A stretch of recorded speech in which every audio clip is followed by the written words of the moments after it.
Hello and welcome to the WIldcard Rewind podcast. Week 12 is in the rearview mirror, and what a week it was. Let's keep the tradition going. The Lions will never win on Thanksgiving. Watching the Jets offense play makes me want to give up on living. Bills Eagles went crazy. Deontay Johnson got lazy. The Chargers' incompetence doesn't cease to amaze me. Kyren's legit. The Cardinals are shit. Let's rewind week 12, and I'll see you in a bit. I just wanna rewind to when we were young and hard. Back to all those good times. Take me back to the start.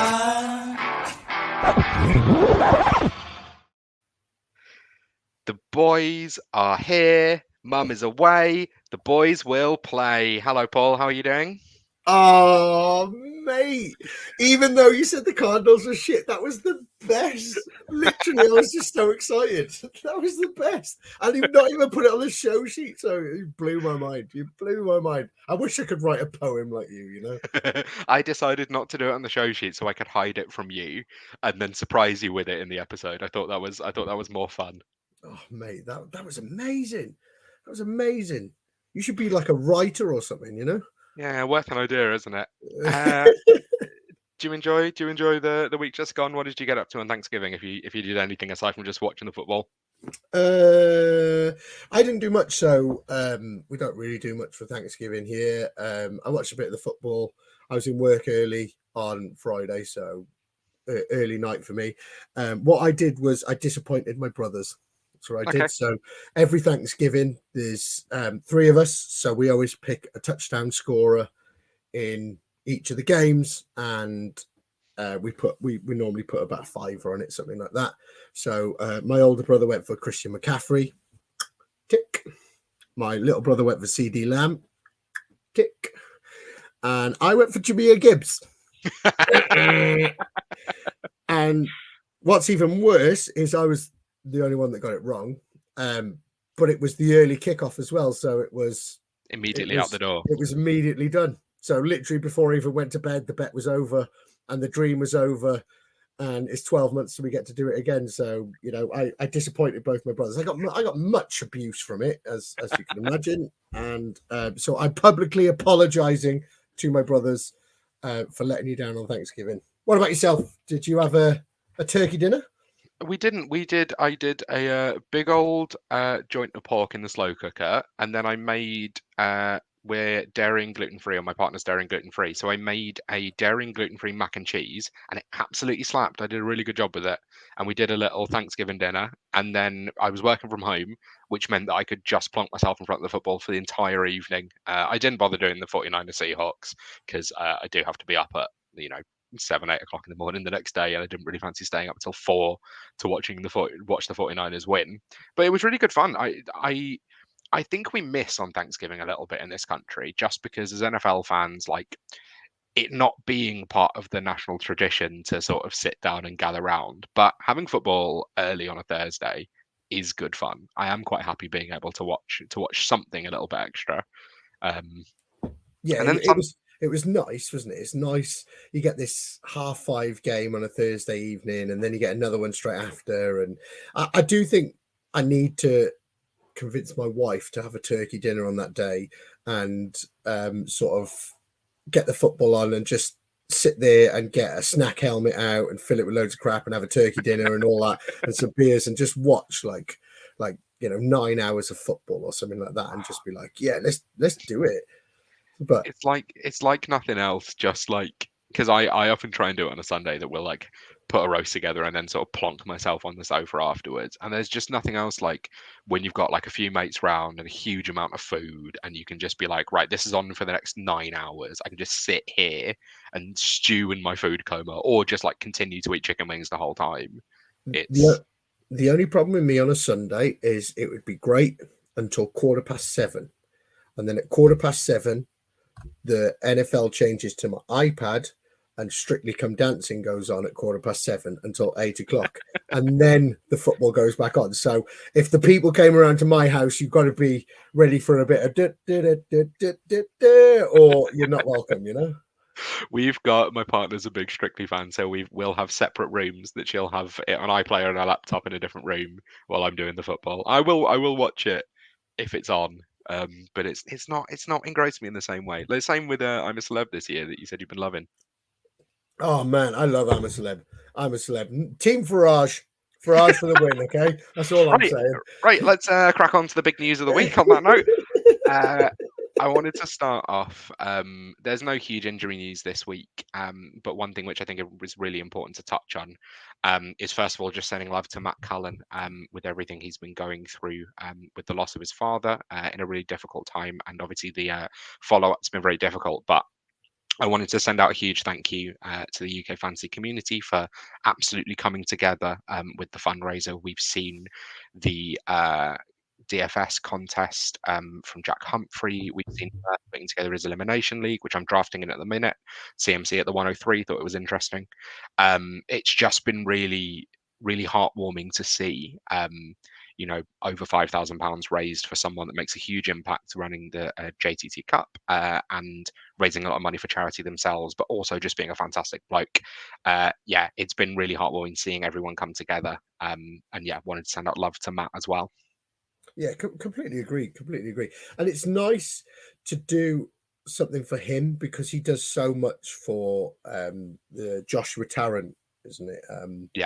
He does it for that charity, and he raises an extortionate amount. Even though I came dead last in the first year, literally dead last. I seem to be doing a lot better this year, and but I've done that 3 years in a row and stuff like that, and it's now our time to give back to Matt, and it's an awful position that he's been put in. So I completely agree with you. Big love for Matt. I am also drafting in the elimination league. It's very weird to draft mid-season. I'm not a big fan of that.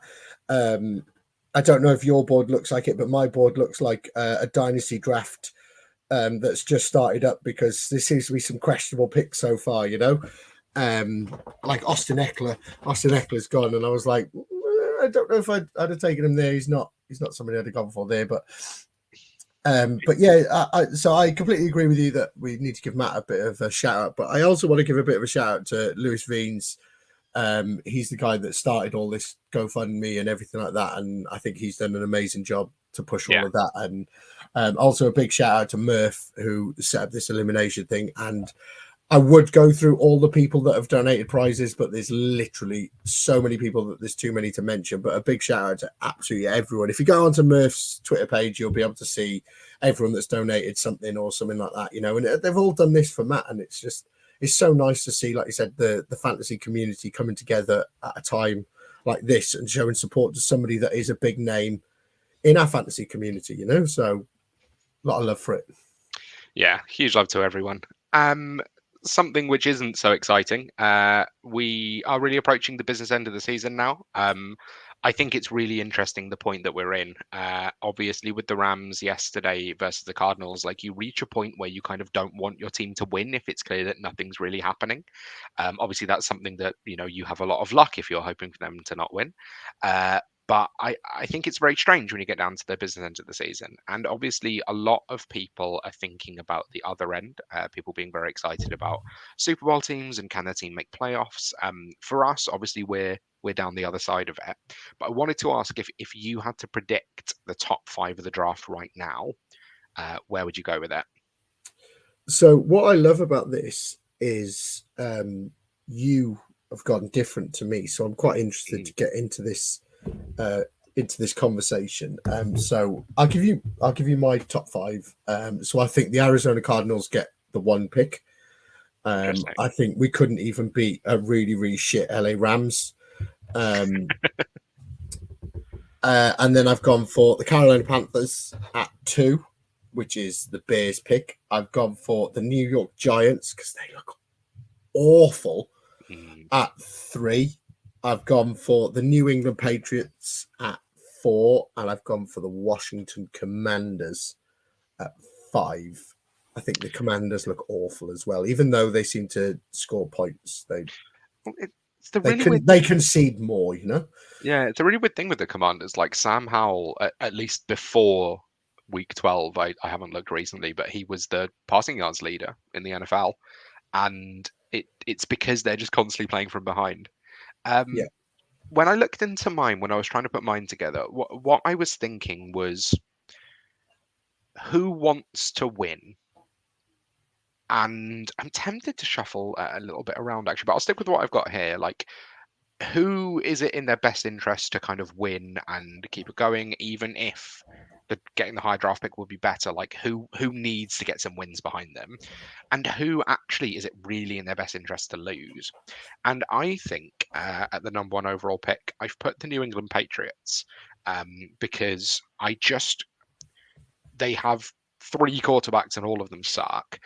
They could only score 7 points against the Giants. Like, that offense is so bad, and it's really just in their best interest to continue to lose. And it would be so Patriots as well to have like 2-3 off years and then get a generational quarterback prospect and turn it around. Then I've got the Panthers at 2, just again because they're awful. Although sacking Frank Reich could be interesting just for like the new coach bounce. Cardinals at 3, Giants at 4, and the Bears at 5. I think the Giants are a really interesting one as well. They do look awful, but like they seem to just be pulling wins out of nowhere, which is really not in their best interest.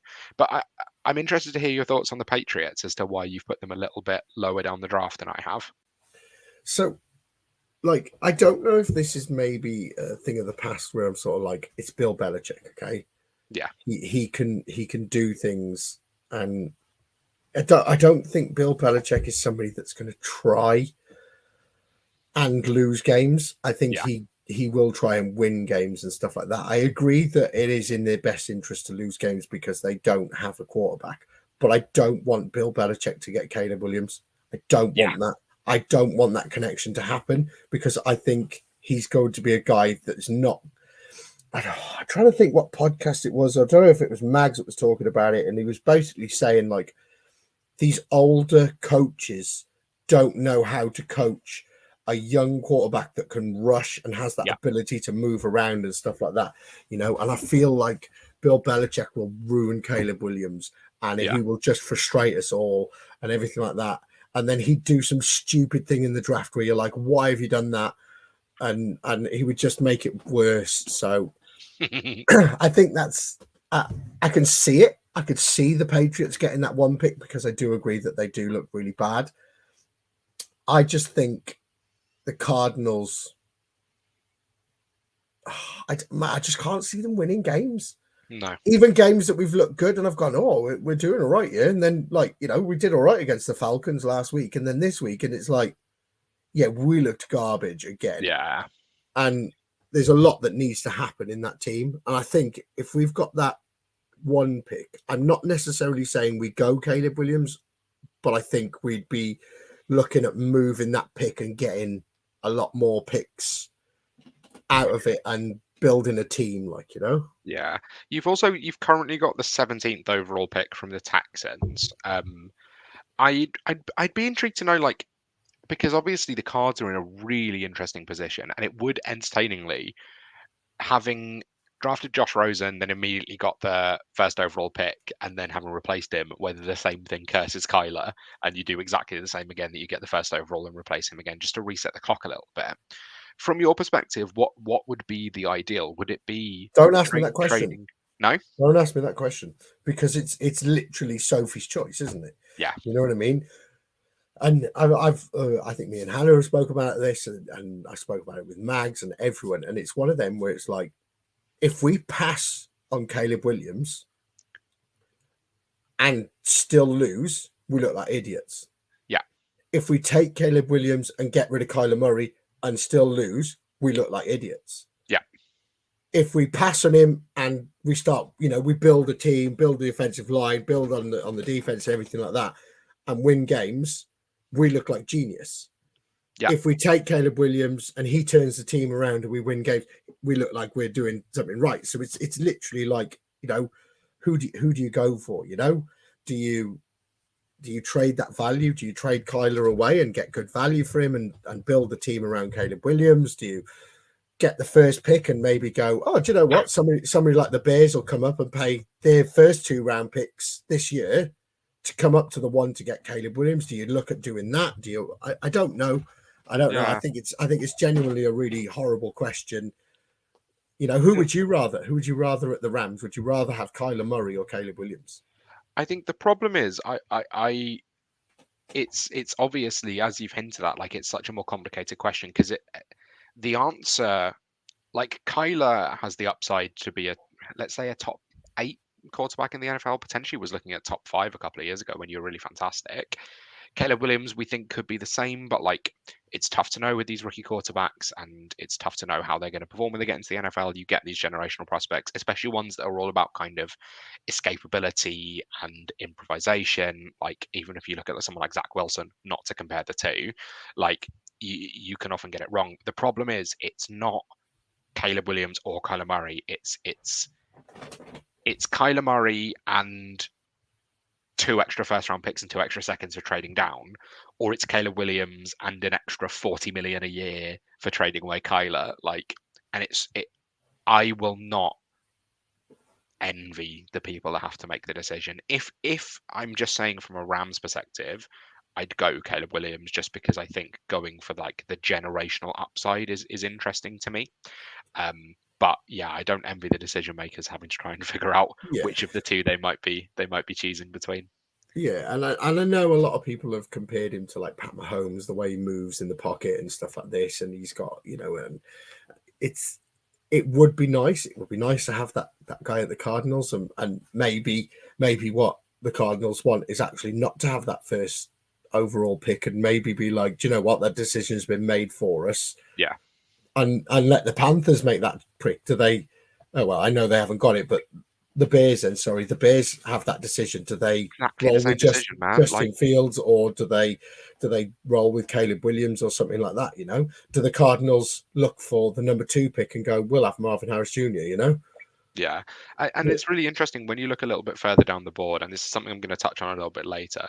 Even if you go down as far as, say, maybe the Rams at 14, there's a lot of teams that are going to want to trade up for Caleb. I mean, if you look at like the teams that could potentially do with a new quarterback then, or the teams that could potentially be interested, Bears, maybe Cardinals, Patriots, Commanders, Giants, Bucks.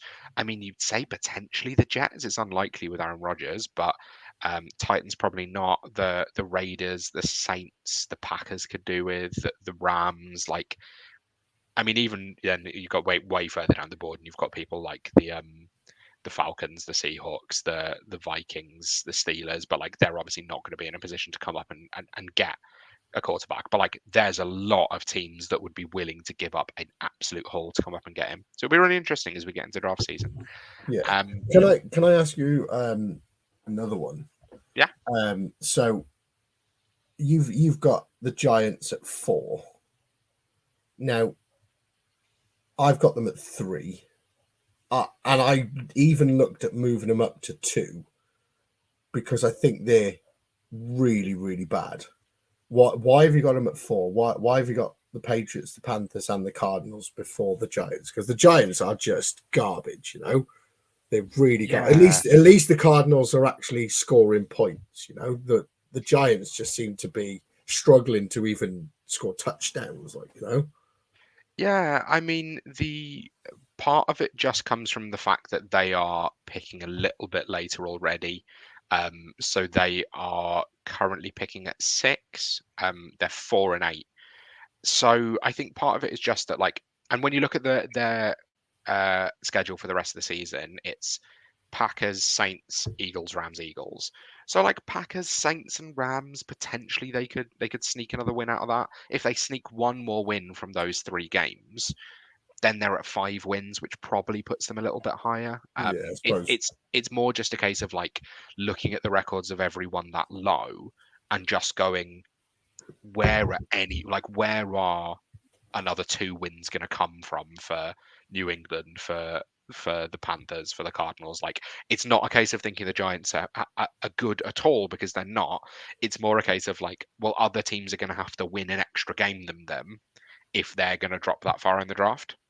To note, while we're talking about it, like the current top 5 is Panthers, Cardinals, Patriots, Bears, Commanders.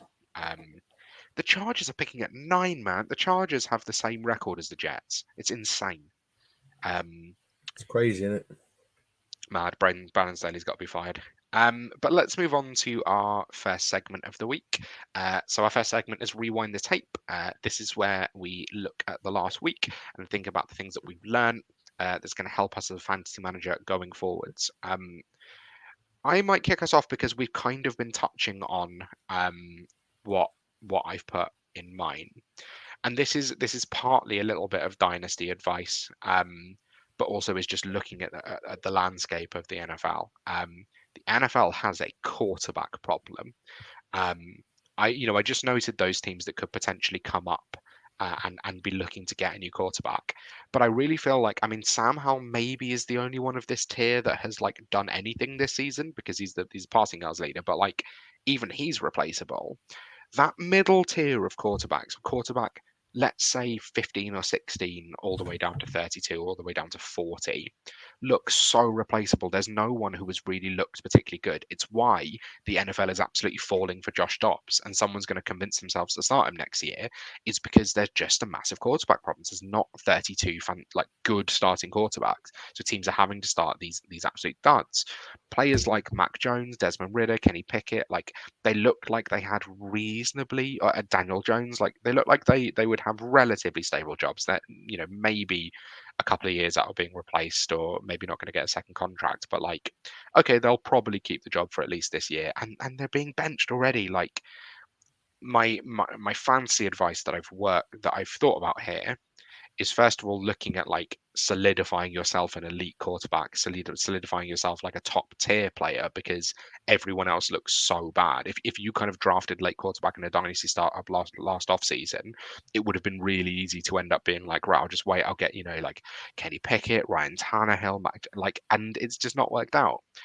But my other thing is to look at like the really cheap players that you could potentially go and grab who might have a starting job next year. For example, Baker. Like I think Baker is going to start somewhere next year because he's looked good, and nothing more than good. But a lot of these players haven't even looked good this year. So I think just looking for like, let's say Baker. I mean, Will Levis, you can probably still grab. Derek Carr, no one's interested in him, so you can probably go and get relatively cheap.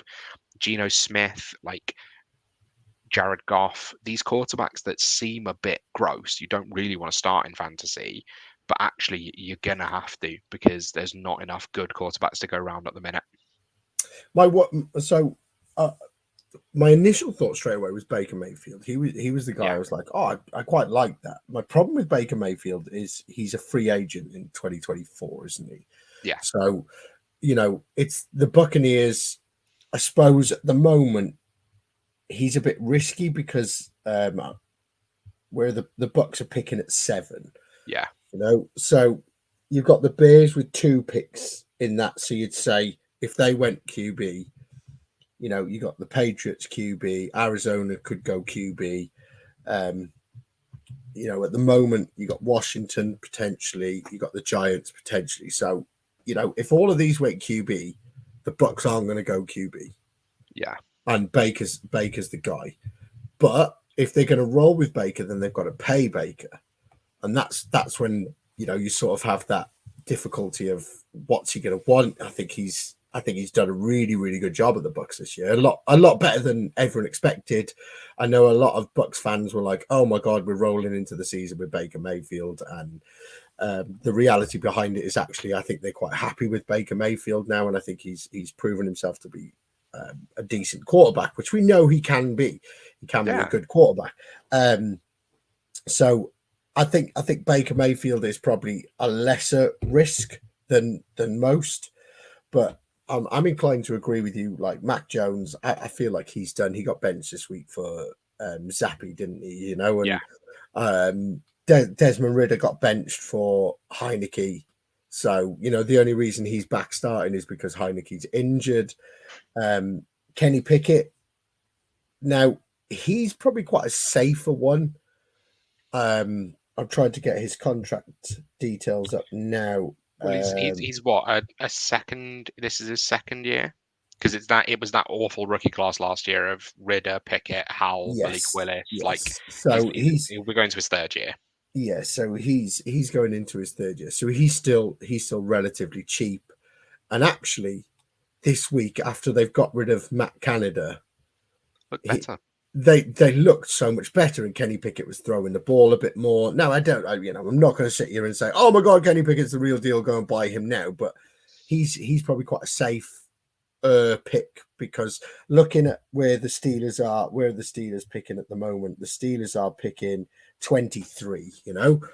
There's a lot of teams to go before, and if we get this sort of QB first round that people are saying that we could get, Yeah, I'm not going to sit here and say we did. Do you remember the Malik Willis year where it was like, oh, there's going to be loads of QBs and none, yeah. So I'm not saying we will, but if we get a QB run, I don't think they're going to go QB. So you could probably say they may draft one later down the line, but I think Kenny Pickett to me is quite a safe player to go and pick, as he'll be somebody who's starting next year. Yeah, I think so. How about you? What did you learn this week? So I learned two things. Okay, I learned the Cardinals really do suck. Okay, and we're going to talk about it. Kyren Williams and Mags. I know you'll be listening, and I know you think he's shit, but Kyren Williams is legit. Okay, the guy is a great running back. He's come back off an injury and he just absolutely exploded. I know it was against the Cardinals. Yeah, okay, we're not great, but he had himself a great day, and he is a legit player that you're probably not going to buy him now in Dynasty cheap because of what he's just done this week, but he's definitely somebody that you're talking as a top 10 running back in Dynasty now. And he's somebody that I will be picking up in the elimination league, and I will be picking him up very soon. Yeah, I think people are going to wait on him, and I think he should be going in like the second or third round. I think Kyren's a really interesting one. And the thing that worries me about him, so I think he looks fantastic, and I'm really happy to have him. I wasn't happy with the pick. It was a sixth rounder a couple of years ago. I wasn't hugely happy with him. But he looks really legit. He's really comfortable with the ball in his hands. He runs way faster than he did. He ran like a 4.7 at the combine. But he looks incredibly quick. The thing that worries me about him, and this is the reason that I think he'll still continue to be undervalued, is the teams don't have a reason to continue to give roles to players who they got later down the board. So it's James Robinson basically. It's when you have this UDFA or day 3 pick that breaks out, especially at running back, they very rarely end up keeping the job long term. Pacheco has managed to for a couple of years. I think Kyren will, but that's the bit that worries me. Is he's quite easy to move on from. The thing that I will say is that the Rams do have a lot of needs across the roster. We do have a fair amount of picks coming up, and the way that this team has historically been built is having a huge amount of day 3 picks and just hitting on like half of them. So the Rams organization does see the value of when a starter comes through from a late round, utilizing them and continuing with them going forwards. Like one of our captains is Jordan Fuller, who was a 6th round pick. He's a safety and played fantastically against the Cardinals. I think Kyren, just that history at the running back position worries me, but man, he looks like a stud. I'd be really interested to see, there's a world in which he sneaks up to being a middle of the 2nd round pick in redraft next year. Wow.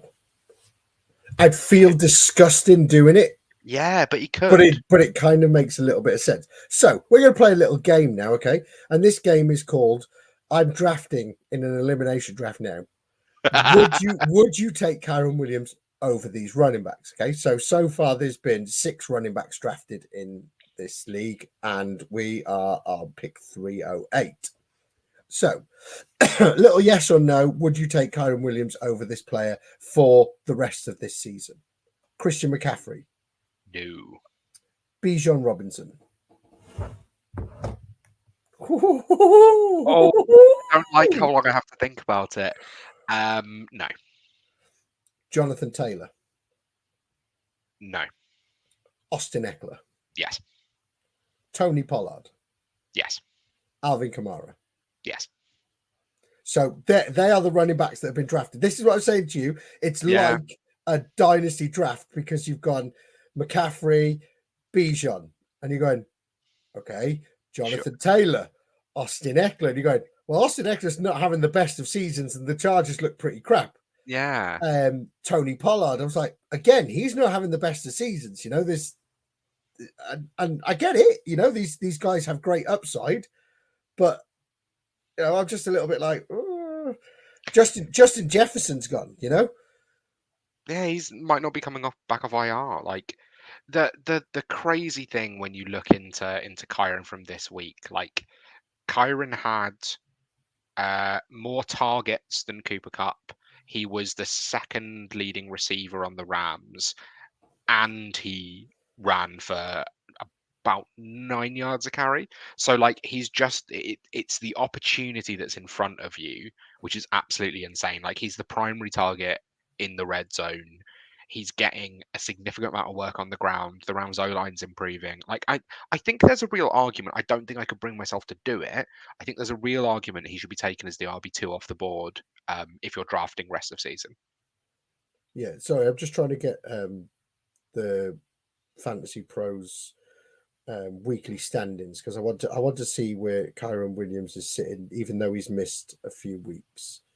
So where is he sitting right now? Where is he? He's sitting 16th. Okay, 16th overall, and he's missed 4 weeks and a bye week. That's crazy. You know what I mean? And but mate, 17.4, 28, 8.5, 27, 7.7, 21, 38.4, and you're going, this is PPR scoring, obviously, and you're just going, man, that kid's a stud. It's a stud. Like, at what point do you just have to adapt to the evidence of your eyes in front of you and go, no, he's elite. Like, he absolutely is. So I'm taking him 406 if he makes it back to me. I'm taking him. I promise you. And my start is I've got Jalen Hurts, I've got Travis Kelce, Jalen Waddle, and I'm going for Kyren Williams. Nice. So that's my start. I started CMC, then Travis Kelce, and I've not got to my third round pick yet. But I'm going to wait on QB. But anyway, let's carry on to our next segment. So this is Fantasy Stud of the Week, where we look at an under the radar player who could overperform and exceed expectations. We actually all had a pretty good week, and we actually all went for relatively under the radar players. Hannah aside, who's probably was the most above the radar and finished the worst, which is pretty good. So Hannah went for Josh Downs. He was wide receiver 41. He had 5 catches for 43 yards. He had 13 targets. And you would call that the Gardner Minshew uncatchable target effect. Paul, you did really well. You went for Jaden Reed. He was wide receiver 24. He had 4 catches, 34 yards, and a touchdown, as well as a few rushes on Thanksgiving. Good work, Paul. I went for Tutu Atwell off the basis that I thought Cup would miss time. And Tutu was actually the Rams' leading receiver anyway. He had 3 catches for 76 yards, including a massive one to start the game off. He was wide receiver 34. Again, not going to win you a week, but if you had to go and find someone off waivers to give a start to, I don't think any of these players would have lost you a week. So I think we did pretty well. But let's look to the week ahead. Paul, who is your fantasy stud? There's a bit of a theme with a couple of my picks this week, and my fantasy stud this week, I know it's going to shock everyone, but I've gone for Adam Thielen. I think there's going to be a bit of buzz in that Panthers changing room. Got rid of their head coach, and I think he was a bit of a plague. Maybe we see Bryce Young flinging it about a bit, and maybe we see that connection with Adam Thielen that we've seen before. And I think he could surprise a few people this week. And if I went for anyone that was above the radar, Hannah would shout at me. So I've gone for somebody under the radar, and my start is Adam Thielen. She'd find a way to shout at you anyway. Adam Thielen has had a really interesting season. After the first few games, or up until the bye, he was performing at an unbelievable rate.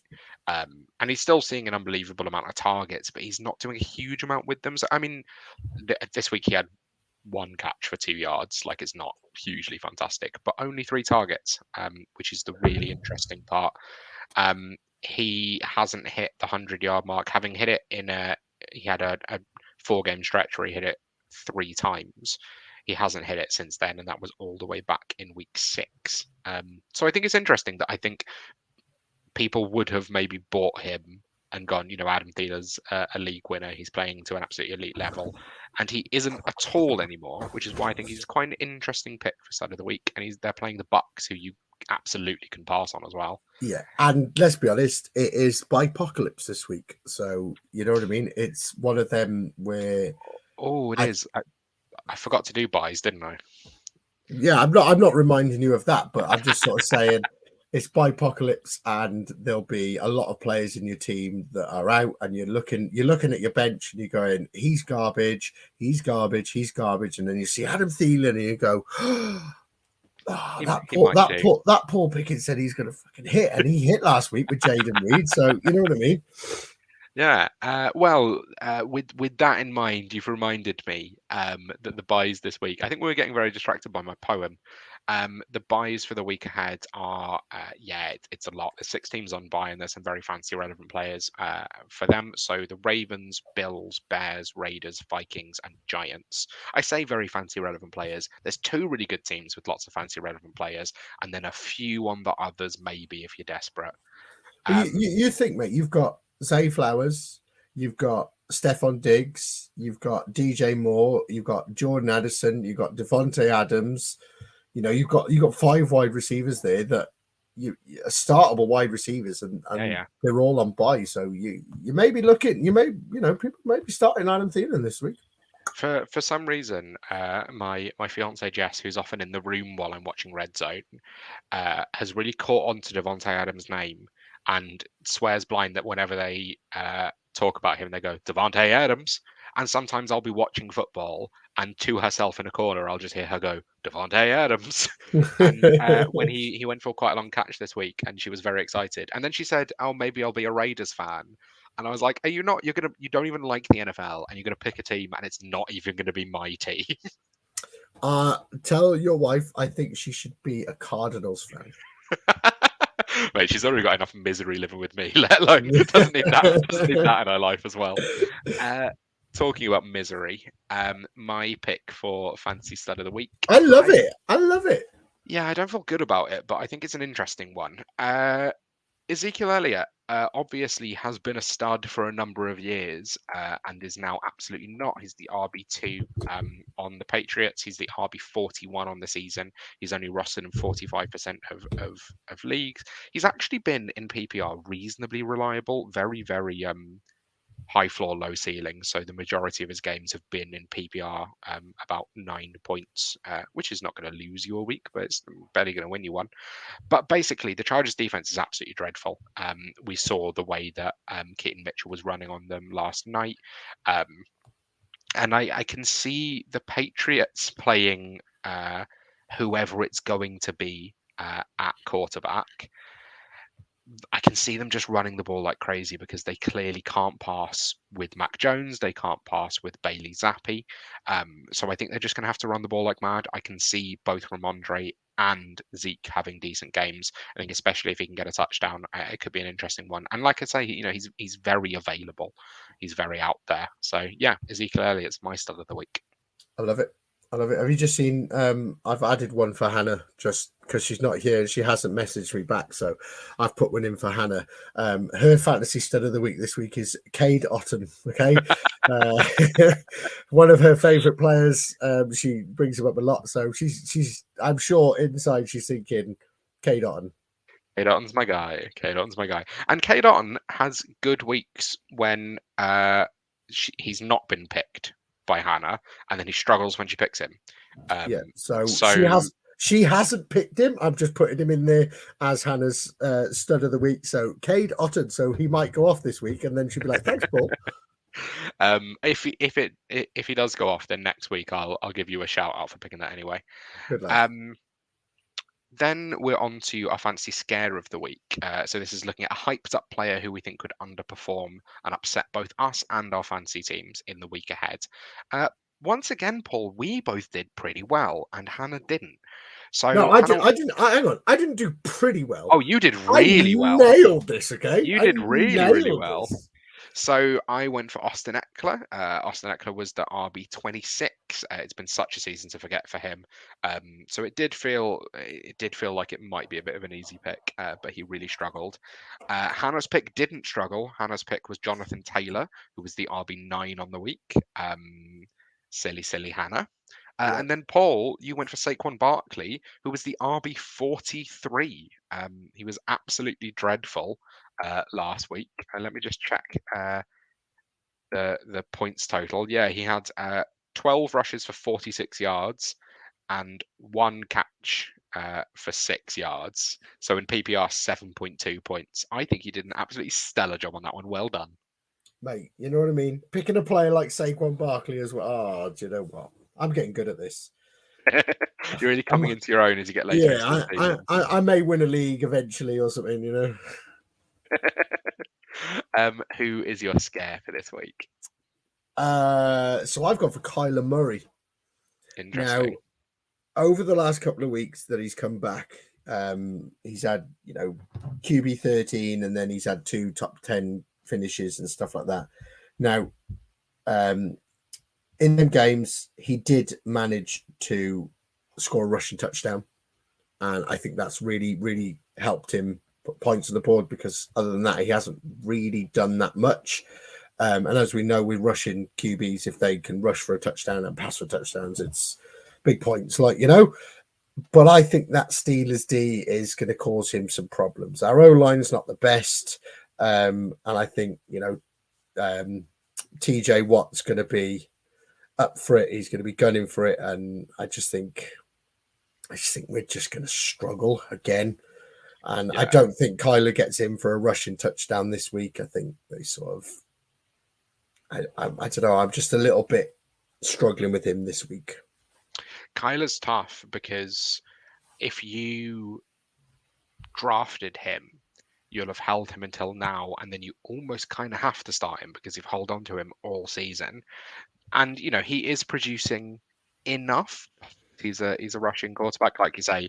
If you get a touchdown, then you're fine. And he had 22.4 points this week, so he was all right. But yeah, I think playing against the Steelers next week could be interesting. I think that is going to be a very low-scoring game. Yeah. So his first week, he's finished QB 13, QB 6, QB 9.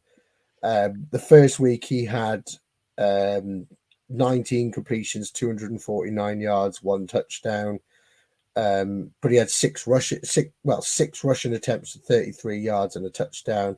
Then last week it was 20 completions, 214 yards, 1 touchdown, and he rushed for 51 yards and a touchdown. And this week it was 256, a touchdown, and he rushed for a touchdown. So every week he's rushed for a touchdown, and that's really helped him.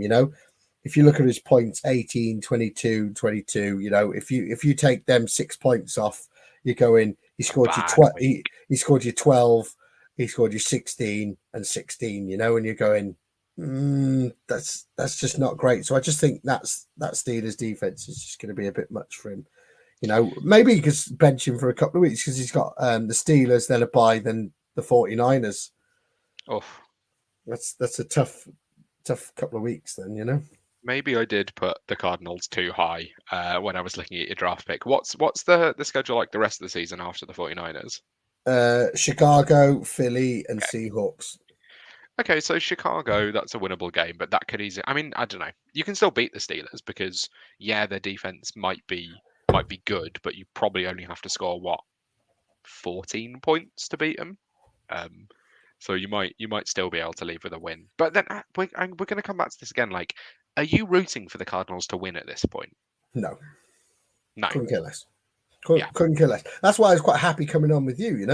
We just lost to the Rams, but I'm at the point now where it's like, we don't need to win. What all we do by winning is like lower our or worsen our pick for next year. What's the point? We're just losing value there, then, aren't we? That's my thing. Like the Rams could, in theory, we're reliant on a Bears win tonight, and then it's basically the Vikings, Packers, and Rams that can maybe sneak in to the 7 seed in the NFC. The Vikings look like they never looked up. No, I don't see what the point is. Like we'll be one and done in the playoffs, and then we'll pick a 20.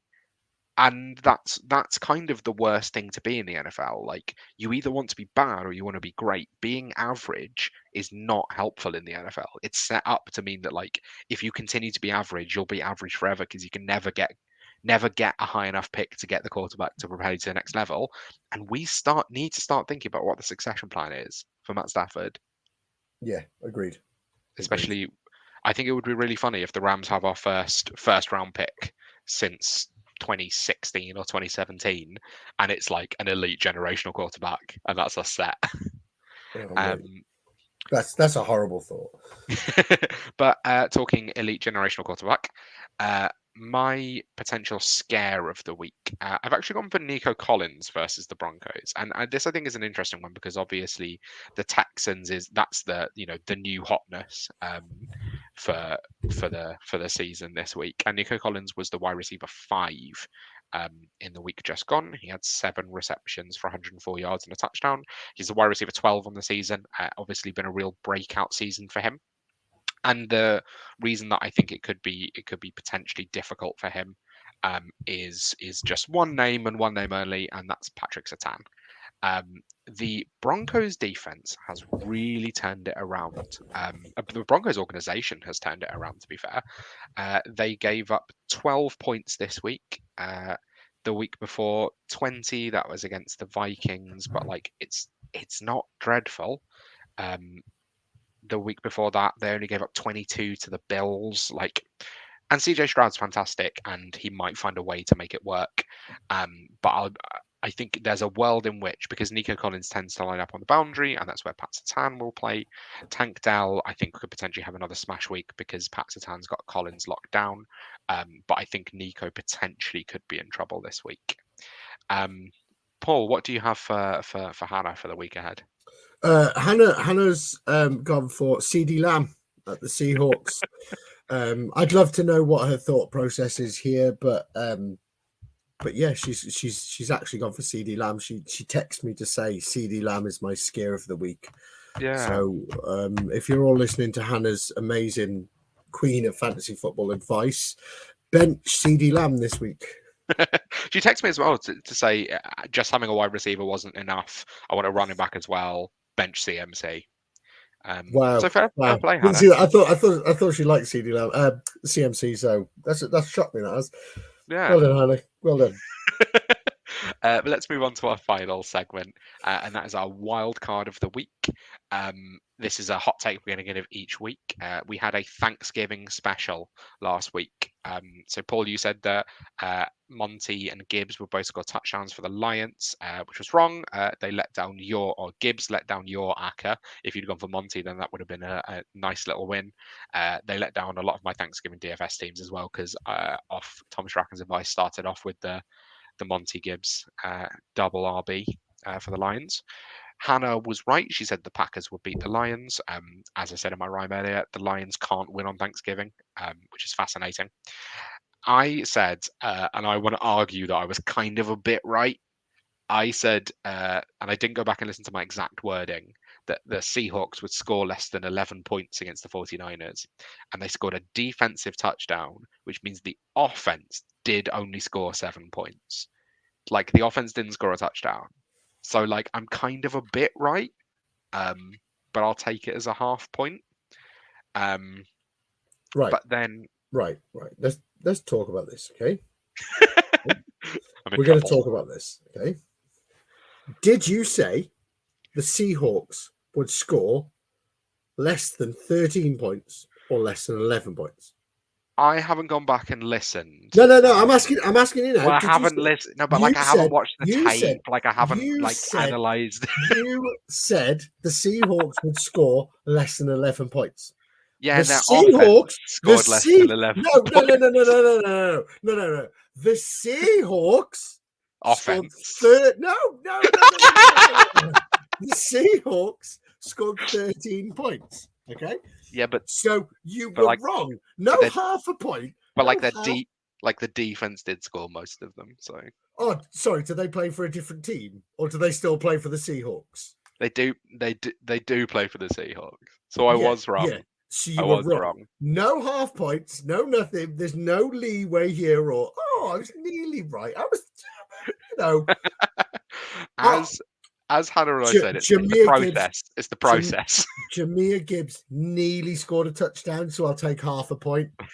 So Paddy Power, can I have half my winnings? Yeah, you know what I mean. They're not going to pay. They're not going to pay out for that. You can't argue with Paddy Power and go, not a sponsor of the show. Sorry, Paddy Power.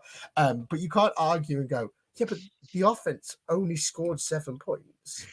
So I was partly right. No, you were 0 right. Okay, you were wrong.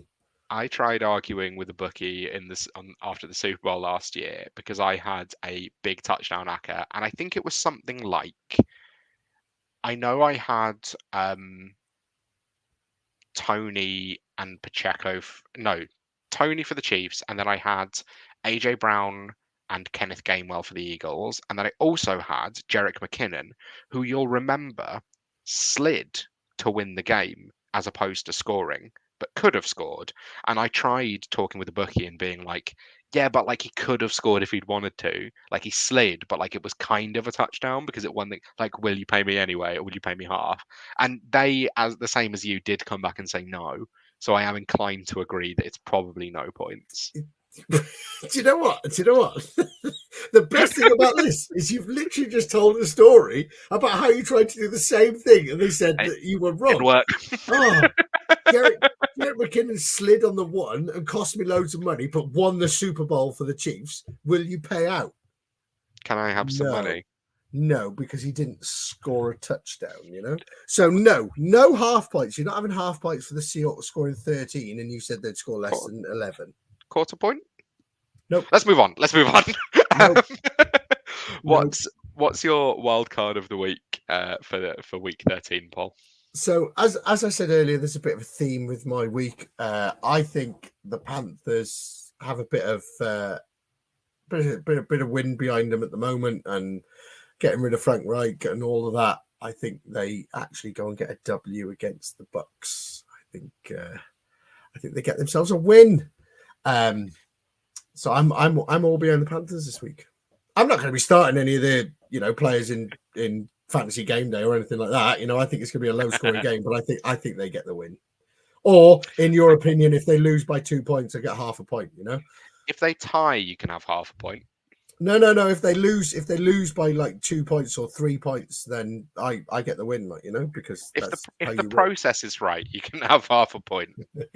I like this one. I find it really interesting about the way that sport is kind of a story as much as it's like the sport itself, and the way in which emotions and these like plots can actually affect what happens. That like we think it's all about analytics and data, but actually players playing hard for a new head coach, playing for like that interim coach bounce could make a huge difference, especially with some of these Panthers players that like, okay, we're going to have a new regime next year, we've got a new head coach, I might be playing for my job. I can really see it. And like the Bucks have been better than we thought they'd be, but they're definitely beatable. So I'm into this one. I'm glad you're on board. Yeah. I have gone for the 49ers play the Eagles this week, which I think is interesting that neither of us went for them for a potential scare, because they're both good defenses that are hard to run on. I think people are going to be very excited by this one, especially with what just happened in the Bills-Eagles game. That was a super exciting game, but I think this is going to be less exciting than we want it to be. The over-under is currently set at 46.5 points. I think it's going to hit the under. I think this is going to be Jalen Hurts getting hit a lot, and I think it's going to be the Eagles D-line making it very hard for Brock Purdy. So I still go out and start your players from it, because I think there's a lot of studs in the game, but like I think this game might be more defensive than we think it's going to be. Who do you think wins? I think the 49ers win. I would like the Eagles to win. I think the Eagles win. Do you reckon? I think the Eagles win. I think that Eagles team's unreal. I think the Eagles. I think you can pass on the Eagles. And I think that makes it very interesting because it means that Brock Purdy is going to have to beat them rather than Christian McCaffrey beating them on the ground. And, oh, sorry, Carl Shanahan and the scheme beating them on the ground. So I think it's going to be a really interesting game. I think it's one for like, it might not be as explosive as we think it might be, but I think it's one for like, if you're really into the game of American football, It's going to be a great game. seeing how that lines up, I think will be really interesting. Yeah. What do you have? Hannah's got one as well. Yeah? Yeah. Hannah's said the Cardinals will win by 2 touchdowns. By 2 clear touchdowns. That's exciting. Yeah, I can't believe it. I wouldn't have picked that, but Hannah's picked it. So Hannah's gone for K. Dotton as a start, CeeDee Lamb as a sit, and the Cardinals win by 2 touchdowns. Shocking, isn't it? Watch that be 100% correct now. Oh, mate. It's a good job I'm not here next week, because I would just not be able to look at her if all of them come in now. Okay. It definitely will. It'll be the way of the world. That will bring us to the end of this week's show. Thank you so much for tuning in. Be sure to subscribe and follow us on X at WildCard Rewind. Head on over to our YouTube channel, search for Fantasy WildCard Podcast Network, and make sure you give us a subscribe. Enjoy yourself for the week ahead, and we will see you when we rewind week 13 next week. See you later.